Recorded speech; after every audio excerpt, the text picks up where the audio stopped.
Barbie Kumalasari ungkap alasan jadi kuasa hukum terdakwa kasus pencabulan 10 santriwati di Depok. Selebritas Barbie Kumalasari menjadi perbincangan hangat ketika mengambil tugas sebagai kuasa hukum MMS terdakwa kasus pencabulan 10 santriwati di Depok, Jawa Barat.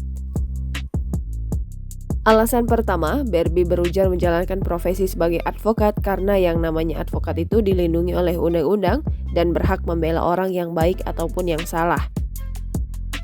Selain itu, Barbie Kumalasari juga merasa terdakwa MMS membutuhkan kuasa hukum pendamping di persidangan karena dituntut hukuman 5 tahun penjara.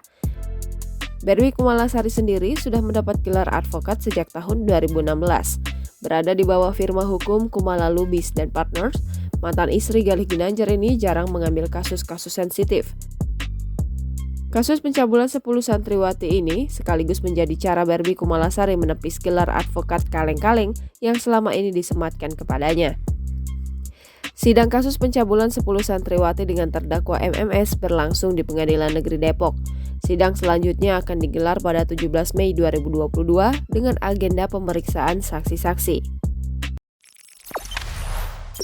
Jangan lupa subscribe, share, komen, dan like ya!